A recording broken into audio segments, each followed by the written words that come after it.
Bismillahirrahmanirrahim.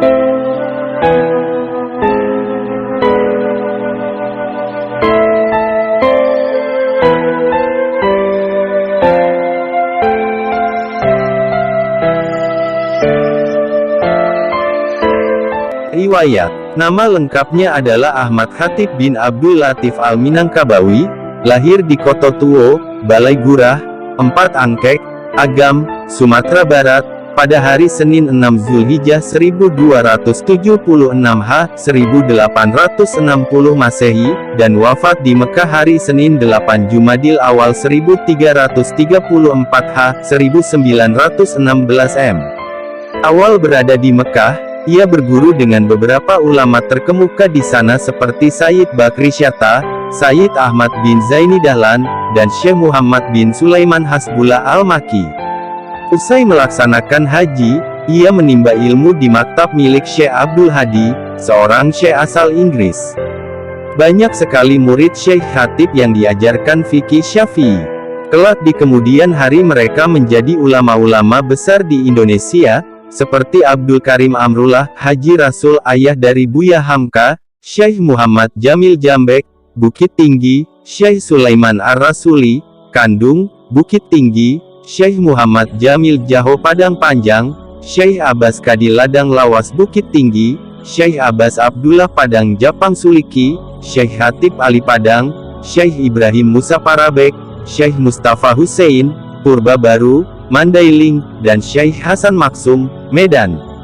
Tak ketinggalan pula KH Hashim Asy'ari dan KH Ahmad Dahlan, dua ulama yang masing-masing mendirikan organisasi Islam terbesar di Indonesia, Nahdlatul Ulama NU, dan Muhammadiyah, merupakan murid dari Syekh. Pendidikan. Ketika masih di kampung kelahirannya, Ahmad kecil sempat mengenyam pendidikan formal, yaitu pendidikan dasar dan berlanjut ke sekolah raja atau Quick School 12 yang tamat tahun 1871 M. Di samping belajar di pendidikan formal yang dikelola Belanda itu, Ahmad kecil juga mempelajari mabadi, dasar-dasar ilmu agama dari Syekh Abdul Latif, sang ayah. Dari sang ayah pula, Ahmad kecil menghafal Al-Quran dan berhasil menghafalkan beberapa juz. Pada tahun 1287 Ahmad kecil diajak oleh sang ayah, Abdul Latif Khatib Dinagari, ke Tanah Suci Mekah untuk menunaikan ibadah haji. Setelah rangkaian ibadah haji selesai ditunaikan, Abdul Latif Khatib Dinagari kembali ke Sumatera Barat sementara Ahmad tetap tinggal di Mekah untuk menyelesaikan hafalan Al-Qurannya dan menuntut ilmu dari para ulama-ulama Mekah terutama yang mengajar di Masjidil Haram. Di antara guru-guru Syekhul Ahmad Khatib rahimahullah di Mekah adalah Sayyid Umar bin Muhammad bin Mahmud Syatta Al-Maki Asy Syafi'i, tahun 1259 sampai tahun 1330 H. Sayyid Utsman bin Muhammad Syatta Al-Maki Asy Syafi'i, tahun 1263 sampai tahun 1295 H. Sayyid Bakri bin Muhammad Zainul Abidin Syatta Ad-Dimyati Al-Maki Asy Syafi'i, tahun 1266 sampai tahun 1310 H. Penulis Ianatut Talibin. Dalam ensiklopedi Ulama Nusantara dan Cahaya dan Prajut Persatuan mencatat beberapa ulama lain sebagai guru Syekhul Ahmad Khatib rahimahullah, yaitu Sayyid. Kealiman Syekhul Ahmad Khatib rahimahullah dibuktikan dengan diangkatnya ia menjadi imam dan khatib sekaligus staf pengajar di Masjidil Haram. Jabatan sebagai imam dan khatib bukanlah jabatan yang mudah diperoleh. Jabatan ini hanya diperuntukkan orang-orang yang memiliki keilmuan yang tinggi. Mengenai sebab pengangkatan Syekhul Ahmad Khatib rahimahullah al-Khatib menjadi imam dan khatib, ada dua riwayat yang tampaknya saling bertentangan. Riwayat pertama dibawakan oleh Umar Abdul Jabbar dalam Kamus Tarajimnya, Siyar wa Tarajim Hal 39. Umar Abdul Jabbar mencatat bahwa jabatan imam dan khatib itu diperoleh Syekhul Ahmad Khatib rahimahullah berkat permintaan Soli Al-Kurdi, sang mertua, kepada Syarif Aunur Rafiq agar berkenan mengangkat Syekhul Ahmad Khatib rahimahullah menjadi imam dan khatib. Sedangkan riwayat kedua dibawakan oleh Hamka rahimahullah dalam Ayahku, Riwayat Hidup Dr. Abdul Karim Amrullah dan perjuangan kaum agama di Sumatera yang kemudian dinukil oleh Dr. Ahriya Nazwar dan Dadang A. Dahlan.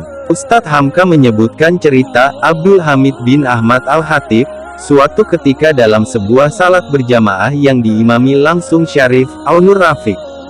Di tengah salat, ternyata ada bacaan imam yang salah. Mengetahui itu Syekhul Ahmad Hatib rahimahullah pun, yang ketika itu juga menjadi makmum, dengan beraninya membetulkan bacaan imam. Setelah usai salat, Syarif Aunur Rafiq bertanya siapa gerangan yang telah membenarkan bacaannya tadi.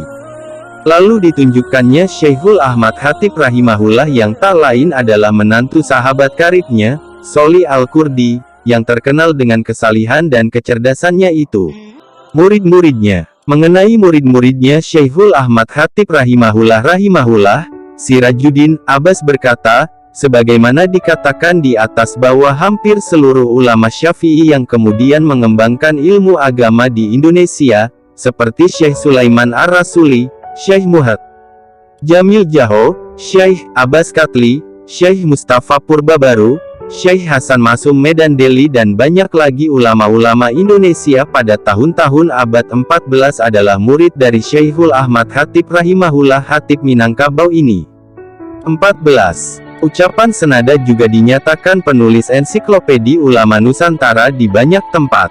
Bahkan Dr. Karil A. Steinbring membuat satu pasal dalam beberapa aspek, guru untuk generasi pertama kaum muda. Namun, tidak salah kiranya kita sebutkan di sini beberapa murid-muridnya yang menonjol, baik secara keilmuan maupun dakwah yang mereka lancarkan, di antaranya adalah Syekh Muhammad Muhtar bin Atarid Al-Buguri, Syekh Tubagus Ahmad Bakri As-Sampuri, Syekh Abdul Karim bin Amrullah rahimahullah ayah Ustadz Hamka, seorang ulama harismatik yang memiliki pengaruh kuat di ranah Minang dan Indonesia. Di antara karya tulisnya adalah Al-Qaulus Sahih yang membicarakan tentang Nabi terakhir dan membantah paham adanya Nabi baru setelah Nabi Muhammad terutama pengikut Mirza Ghulam Ahmad Al-Qadiani. Syekh Sulaiman Ar-Rasuli, pendiri Persatuan Tarbiyah Islamiyah Perti. Muhammad Darwis alias Ustadz Ahmad Dahlan bin Abu Bakar bin Sulaiman rahimahullah pendiri Jam'iyah Muhammadiyah. Ustadz Muhammad Hashim bin Asy'ari Al-Jumbangi rahimahullah salah satu pendiri Jam'iyah Nahdlatul Ulama. Ustadz Abdul Halim Majalengka rahimahullah pendiri Jam'iyah Iyanatul Mutta'alimin yang bekerja sama dengan Jam'iyah Khairiyah dan Al-Irsyad. Syekh Abdurrahman Siddiq bin Muhammad Afif Al-Banjari rahimahullah mufti Kerajaan Indragiri. Muhammad Taib Umar. Karya-karya tulis Syekhul Ahmad Hatib rahimahullah dapat dibagi menjadi dua bagian, yaitu karya-karya yang berbahasa Arab dan karya-karya yang berbahasa Melayu dengan tulisan Arab.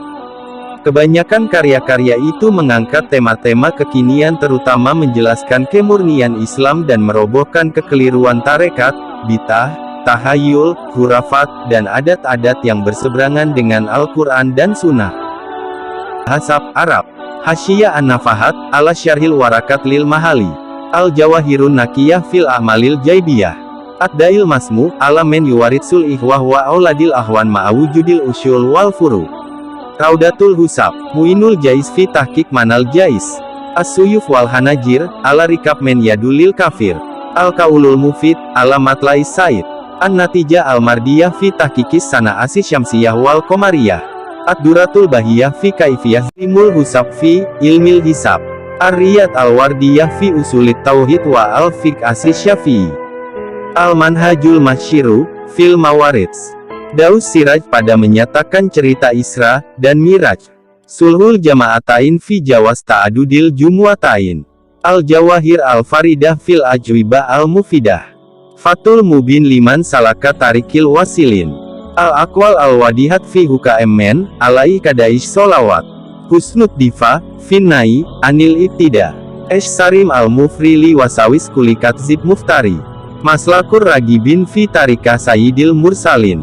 Izhar Zugalil Katzibin. Al-Ayat Al-Bayinat fi Rafil Hurafat. Al-Jawi fin Nahu. Sulamun Nahu. Al-Hutatul Mardiyah fi Huka'em Talafus bin Niyah. Asi Syumus Al-Lamiyah Firrat, ala Ahlil Maratib As-Sab'ah. Salul Husamli Kati Turuf Tanbihil Anam. Al-Bahjah Fil Ahmalil Jaibiyah. Irsyadul Hayara Fi Izalah Syubahin Nasara. Fatawa Al-Hatib dalam versi bahasa Melayu. Pada tanggal 9 Jumadil Awal, tahun 1334 Hijriah, Allah memanggil Syekh Ahmad Khatib ke hadiratnya setelah sekian lama hidup di dunia yang fana ini. Beliau wafat setelah mencetak kader-kader atau ulama yang membawa pembaharuan serta kemajuan dalam bidang keilmuan agama Islam, khususnya di Indonesia. Jasadnya memang telah tiada, namun kehadirannya seakan-akan masih bisa kita rasakan karena keilmuan dan peninggalan-peninggalannya berupa murid-muridnya yang terus memperjuangkan misi-misinya dan terutama karya-karya ilmiahnya yang masih terus kita baca hingga hari ini. Semoga Allah menempatkan beliau di sebaik-baiknya tempat bersama para kekasihnya.